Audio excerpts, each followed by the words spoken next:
Hi everyone, I'm Trina from akosmopolite, and you're listening to She of the Throne. I'm extremely delighted to be giving this offering to the Masculine Collective as my third episode. I want to give thanks to my Falcon guide. He is the one who brought me here today to do this, so thank you, Falcon, for your guidance and your wisdom. I also want to thank you, the listener. Thank you so much for coming here. Thank you for following your intuition, for listening to the call, heeding and paying attention to signs and resonance, really, to be here today to receive the information here. As always, I'd like to remind you that at the end of each episode, there's a sound healing, completely free, full of codes to help you through the specific topic of the episode. So I hope you tune in and receive exactly what you need. All right, let's dive in.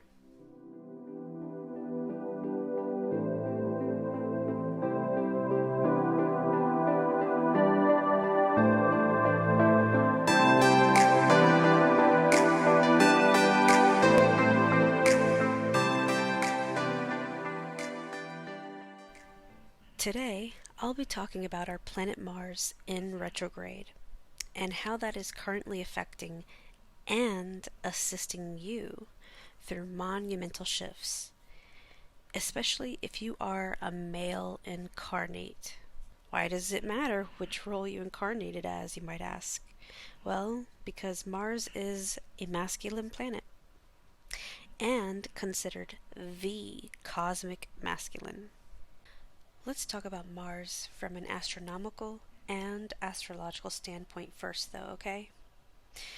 Doing this for a foundation, to help assist you in the rest of the channeled information that I'll be bringing to you today. Mars is the fourth planet from our Sun, and our planet, Earth, obviously, is the third planet from the Sun. Mars is slightly bigger than half the size of our planet as well. So he is small, well, or at least in relation to Earth or say Jupiter, because Jupiter is very big. Okay, so Mars, I'm going to start referring to him as he, okay? So he travels around the sun every 2 years, whereas Earth does it in 1. So think of it this way. Sometimes Earth is on one side of the solar system while Mars is on the opposite side of the solar system. Well, right now is an important time because he is brightest in our night sky and will be more so during the month of October. He isn't brighter because of his size, okay? Remember, he's small. It is because of how close we Earthlings are to Mars in our orbit around our star, the Sun. So Mars' location in the night sky depends on where you live on Earth, okay? But maybe you've already noticed him, even if you haven't been able to identify him.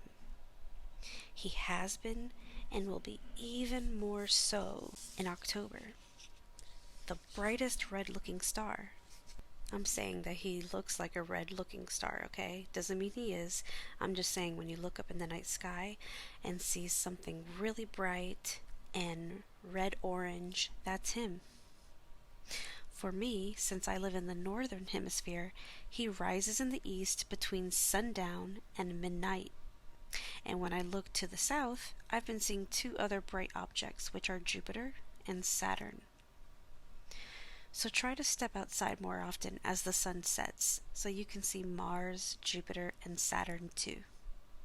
Again, it'll depend on if you're in the northern or southern hemisphere. But I suggest you find your bearings so you can fully enjoy the rare sight. By the way, there are mobile apps that help you find and identify planets and constellations.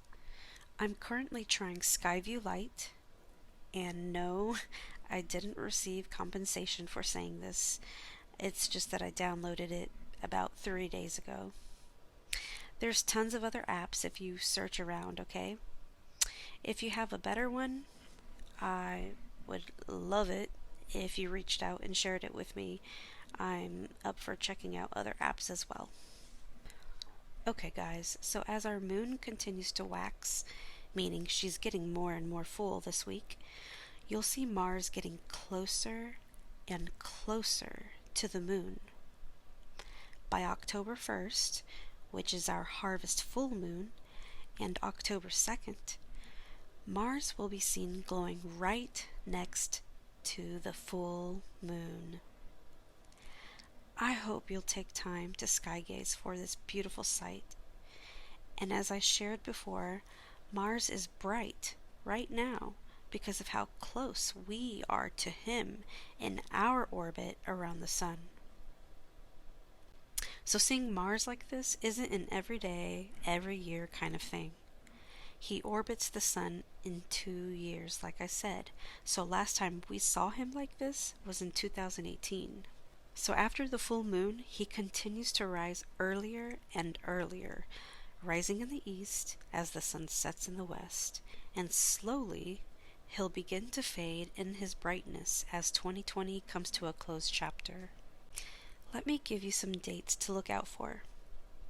So September 30th through October 2nd, Mars and our full moon are next to each other.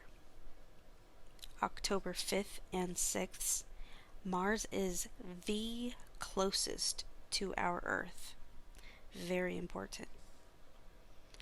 October 13th, Mars is in opposition, which means our Earth will pass and be between the Sun and Mars, since we orbit around the Sun faster than Mars. The opposition will be around 7 p.m. Eastern Standard Time, 6 p.m. Central, 5 p.m. Mountain Time, 4 p.m. Pacific Time.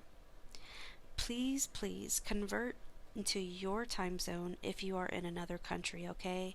I apologize, it's just that there's so many other time zones and can get a little bit tricky. But since I gave you, Eastern Standard Time and Central and all the others, you can use one of those to convert into your time zone, okay? So during October 13th, when Mars is in opposition, like I said, Mars will be close to us, but not as close as he was on October 6th, okay? Because October 6th, he's going to be the closest to us. But on October 13th, he's still going to be pretty close, just not as close. And he's going to be very bright, shining from dusk until dawn. This is beautiful, because you may have been used to seeing Venus as the brightest cosmic being in the night sky after the moon. But right now, she, and yes, I said she because she is the cosmic feminine, is rising as the morning star instead.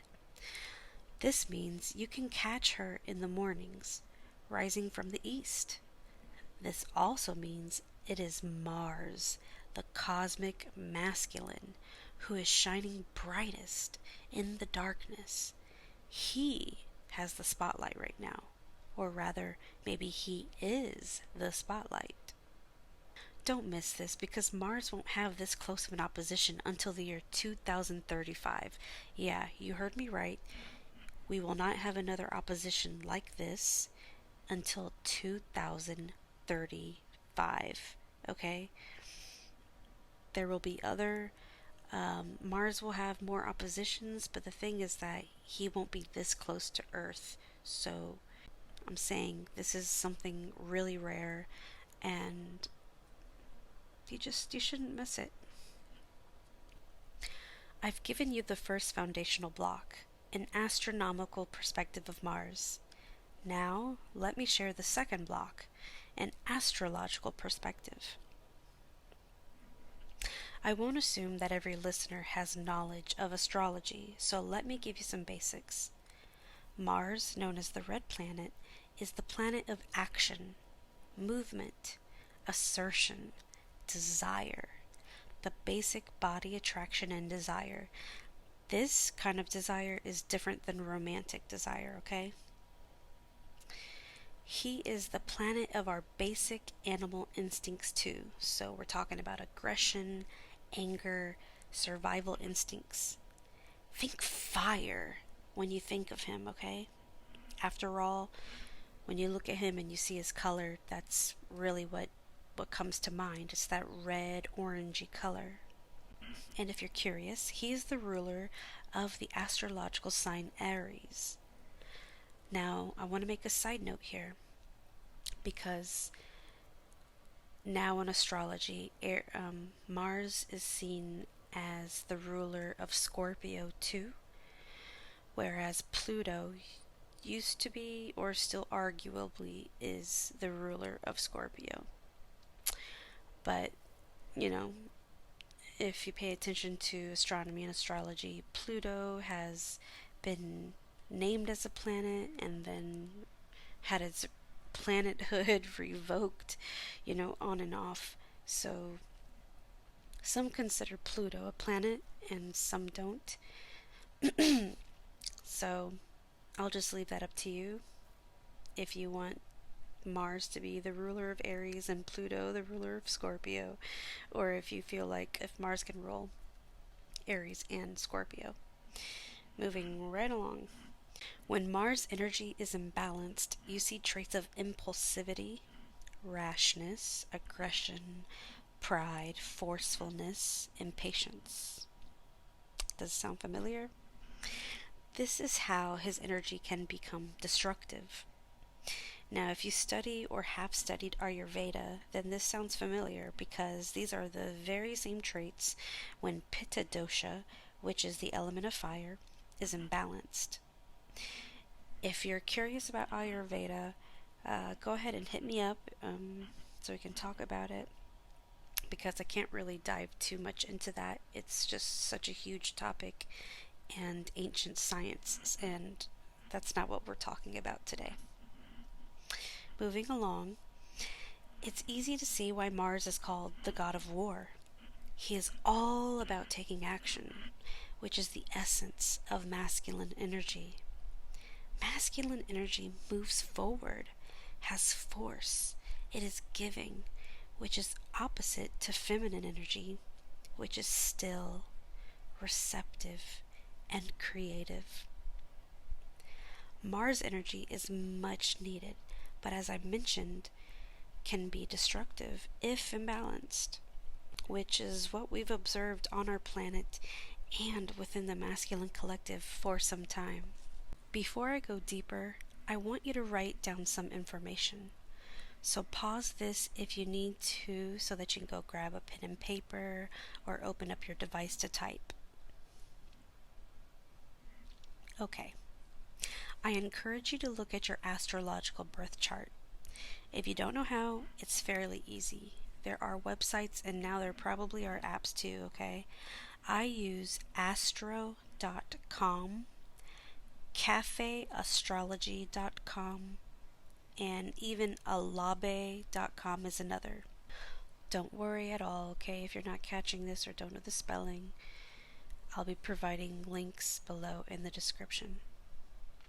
You'll need your birth date, your birth time, and your birth location for accuracy. I understand not many people know their exact birth time, and that's okay. Usually these apps and websites will use, I believe, 12 p.m. as a general standard when you don't know your birth time. Just follow the instructions on the site. But truly, it is best if you can find out your birth time or approximate. Now, when you do this and plug in your information, you're going to be able to find out where Mars is in your chart, meaning where he was located and the energy you specifically incarnated with. I'm telling you, astrology is magical and fascinating. Your chart will show you which sign and which house Mars is in. This will help you understand all of the characteristics related to Mars that you carry including your sexual energy, the areas of your life Martian energy is expressed, and any lessons. Alright, that's your homework, okay? So get this. I sat down and asked Falcon for guidance on this episode Monday, September 28th. And right now, Mars is in Aries, okay? Mars is retrograde in his home sign of Aries, and he is in a trine with Venus. Remember, Venus is the cosmic feminine, ruler of love. So Mars and Venus have met in this lovely way today, so that there is a beautiful harmony between the two. The masculine and the feminine, the action and the receiving, the doing and the being, the stillness, the mind and the heart. Perhaps that is a huge reason I was guided to do this today. It's been a relaxing day, yet very productive. Now, as the episode title suggests, Mars is retrograde in his home sign of Aries. And when I say retrograde, that means he is moving backwards in a sense. Now, a planet doesn't really orbit backwards, but from Earth's position, for us, it looks like he's moving backwards, or it looks like he's at a standstill. When any planet is retrograde, it is a time to pull within and to reflect, and to heal in the areas of our lives affected by the retrograde planet. Now, that goes for any planet, like I said, okay? So we hear a lot about Mercury going retrograde and all the goofy miscommunication, misunderstandings, and tech issues. Similarly, Mars has an effect when retro. He has been retrograde since September 9th, and he turns direct on November 13th. But I want you to keep in mind, all retrogrades have shadow periods. It's like a foreshadowing of the retrograde, so the effects can kick off and last longer than the dates I mentioned.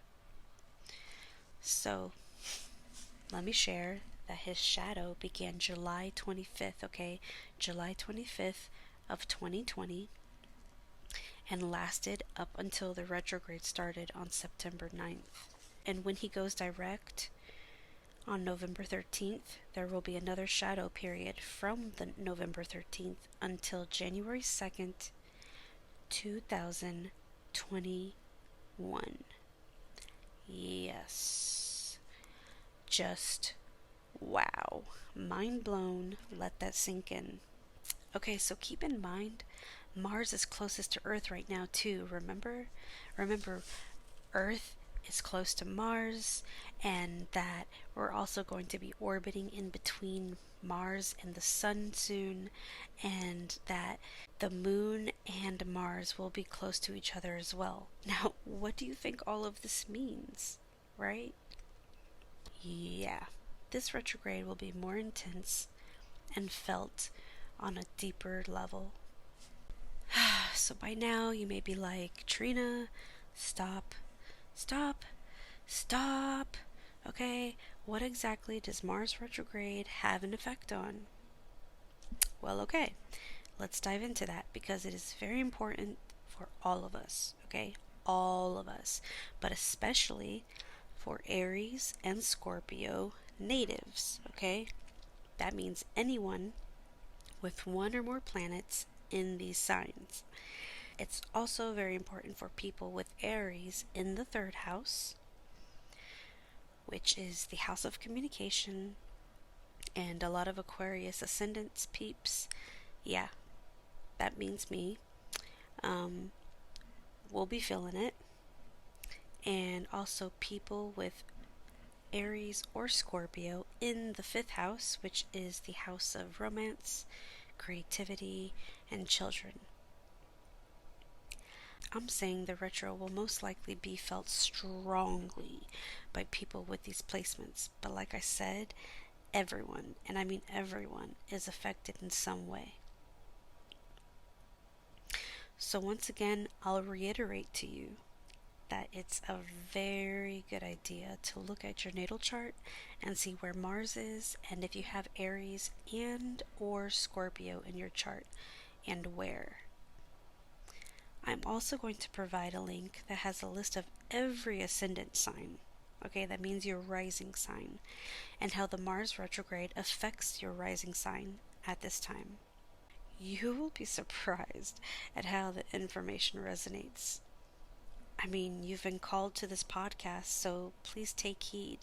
Do the little extra research to see if the information brings you more clarity on themes, events, situations you've been experiencing, okay?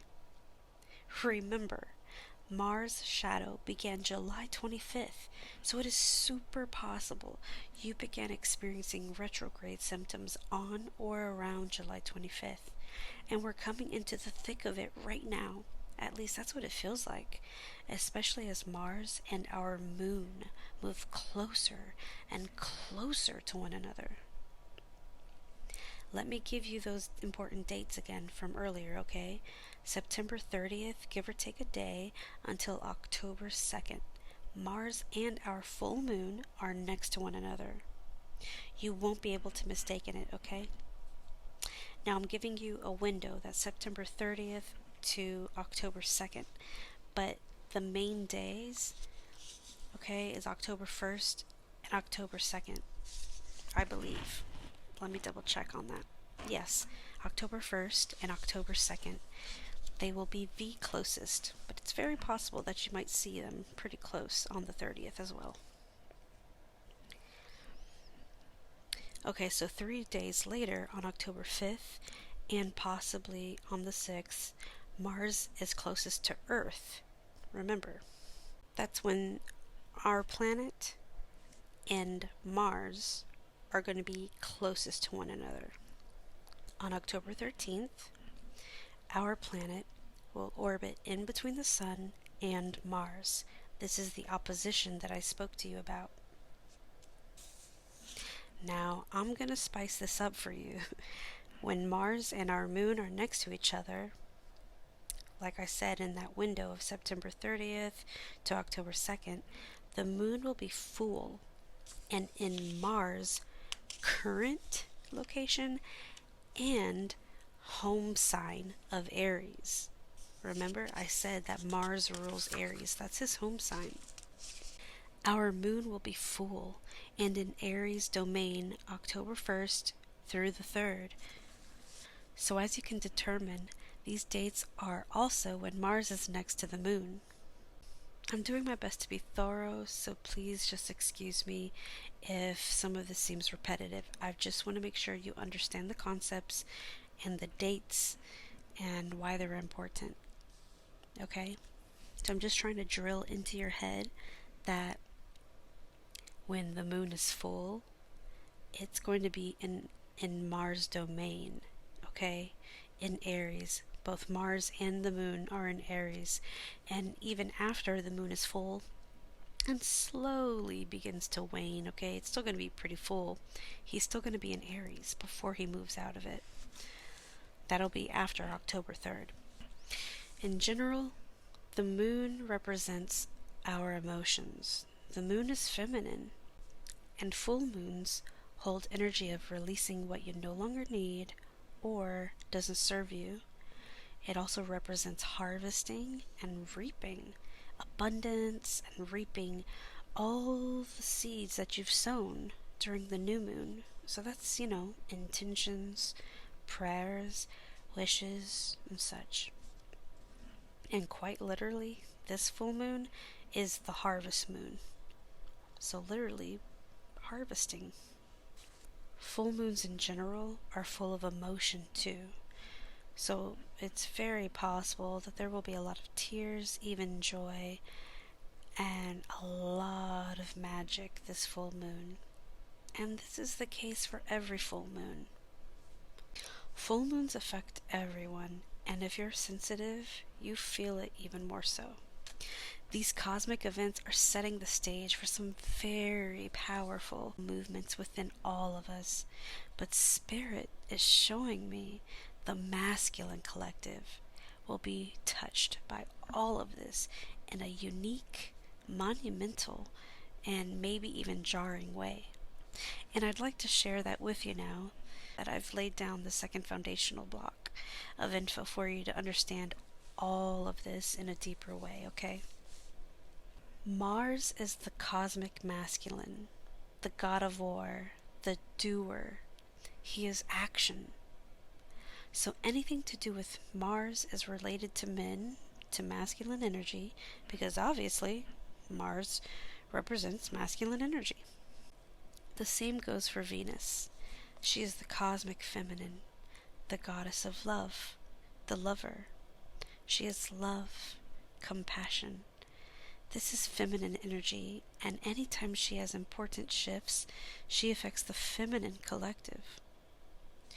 And the feminine energy in all of us, whether you are incarnated as a woman or incarnated as a man.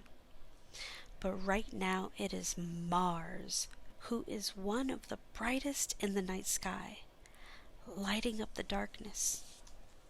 He is glowing bright with his red light, and as he and the moon are drawn closer to one another from now until October 6th, he is traveling inward, closer and closer, to look and feel his emotions. You hear that? He is being drawn into his waters. So first we see man growing brighter. He is finding his own light in his darkness.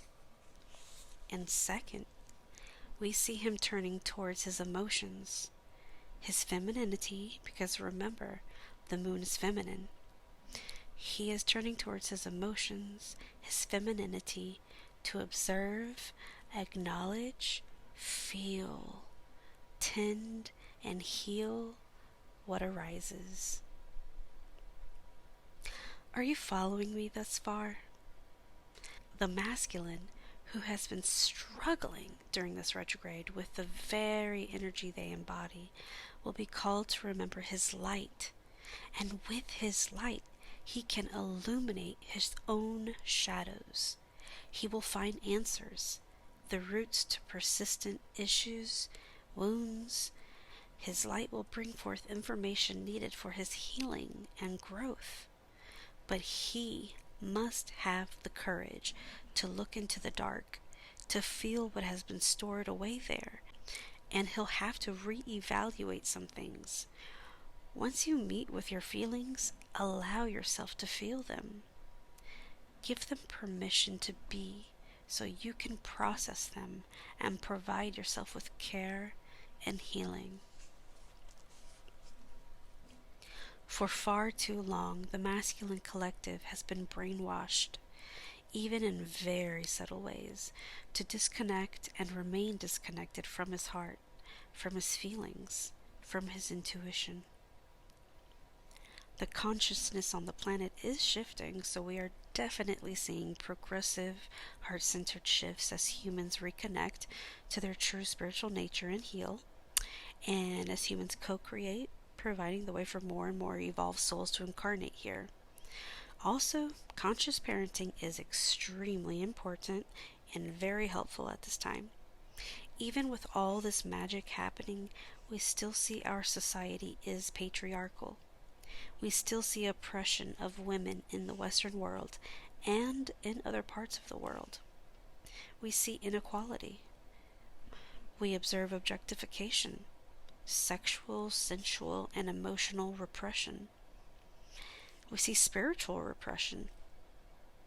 We especially see this imbalance in the Catholic Church, who built its foundation on stolen history, lies, murder, deceit, fear-mongering, control, and biggest of all, trying to erase Mary Magdalene's true identity and role as Yeshua's wife.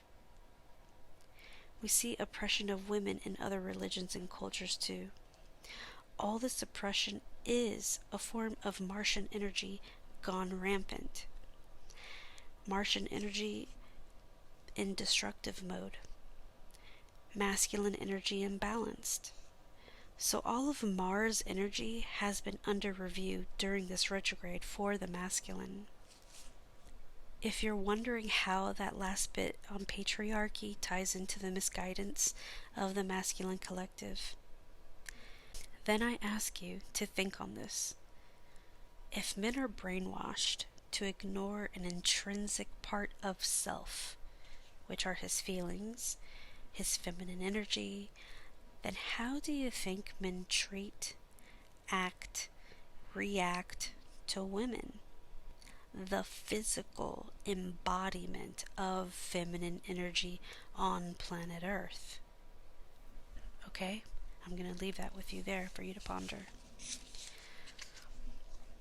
If you are a soul having the twin flame experience, it is very likely you are going through this for yourself, your union, and the collective.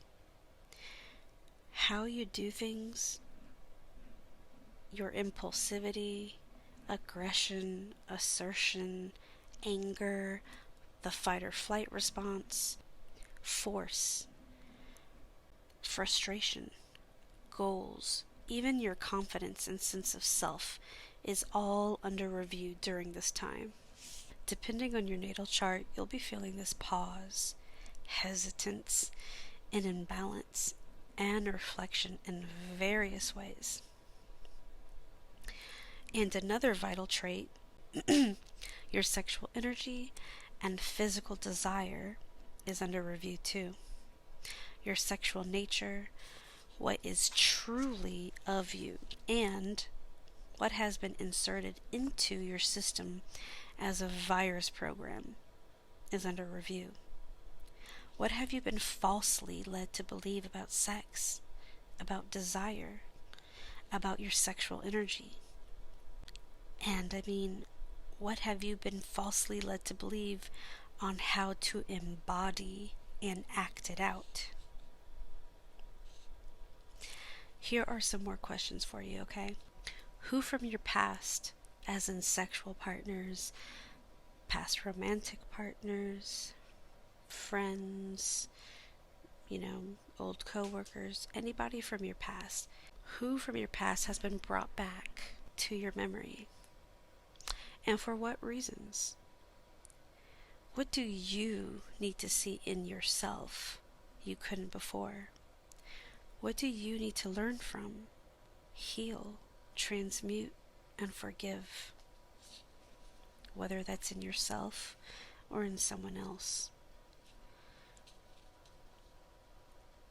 The questions I pose to you are questions to ask yourself in general about your masculine energy, not just about past sexual partners and just people from your past, but definitely ask yourself those questions about past sexual partners because your sexual energy is under review right now. Here are some more questions that's coming through. Do you abuse your masculine energy? If so, in what ways? Are you reflecting on your past, even having past life memories where you abused your masculine power? It's extremely possible, okay, since we humans have been warring, pillaging, conquering, even raping for a long ass time. So, at least one past life might be peppered with this. Let's just keep it real. Are you afraid of your masculinity? And in what ways? In your sacred partnership with your twin flame, how have you been playing out the toxic masculine? Okay?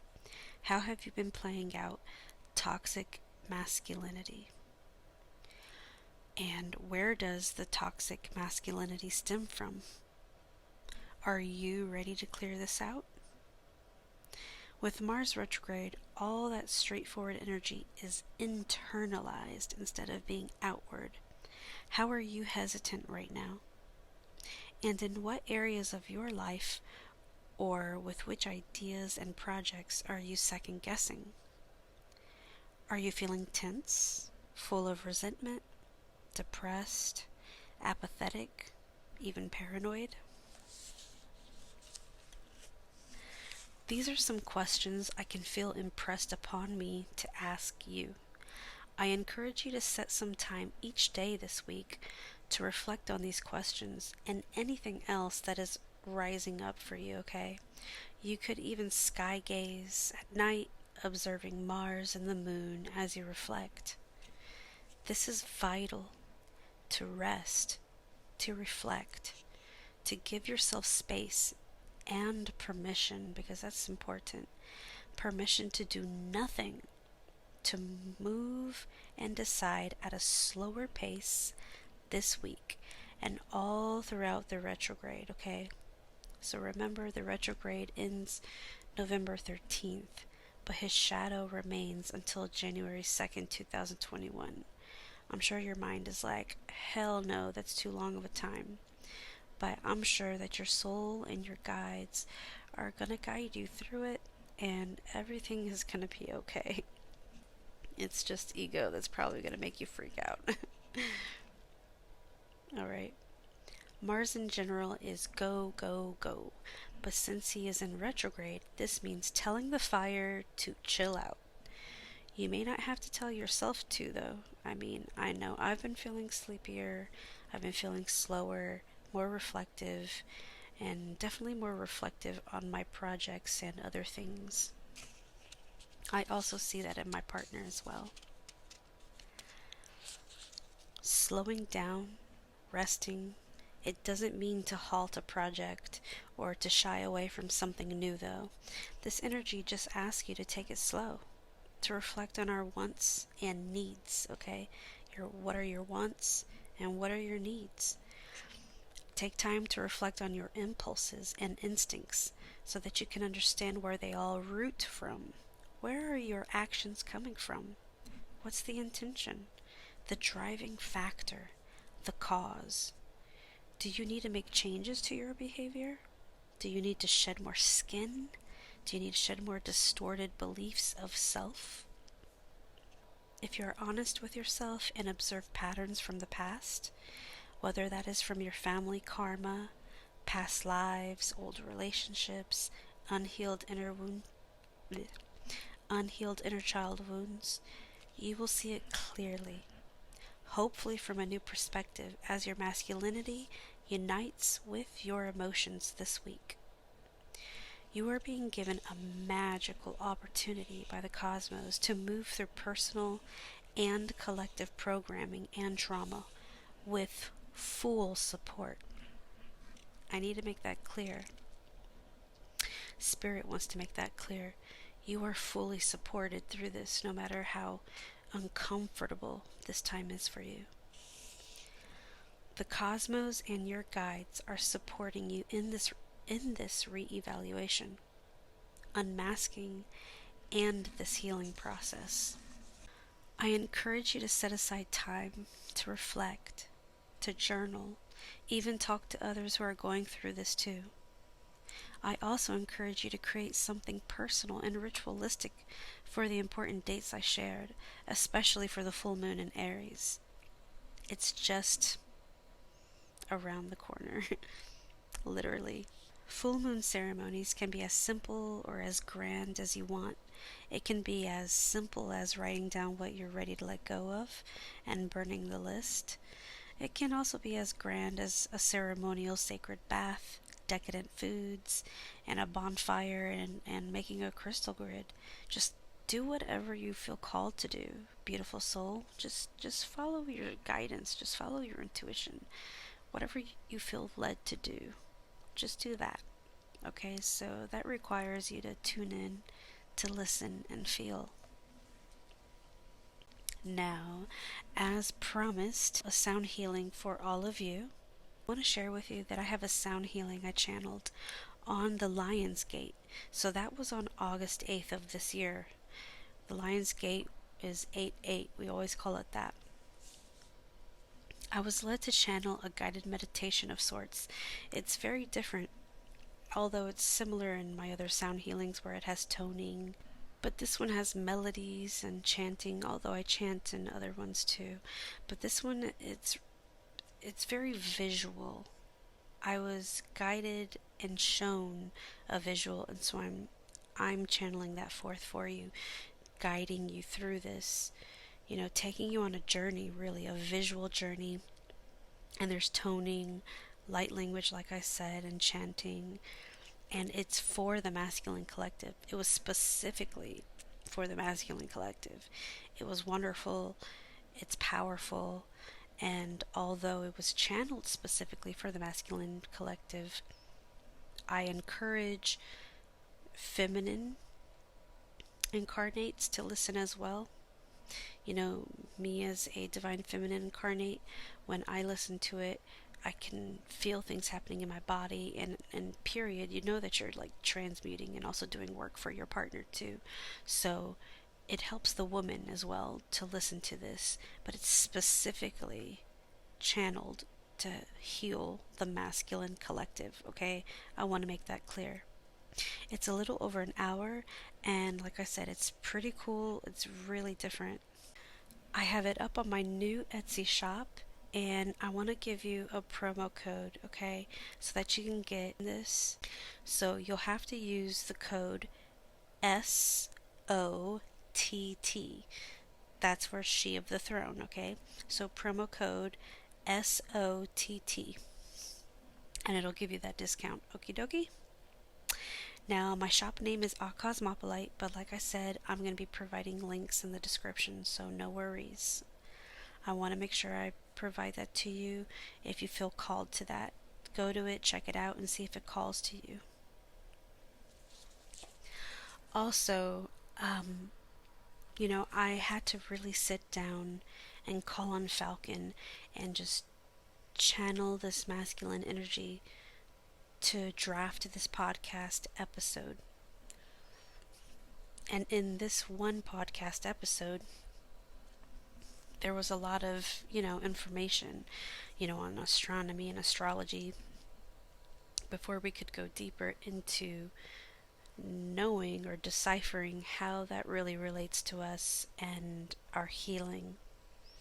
I have a feeling that I'm going to be guided again, at least once more, to come back and do another episode on Mars and another cosmic event. I'm just not sure yet. I'm not some guru in astrology, so it's not like I know what's about to happen in a month or two.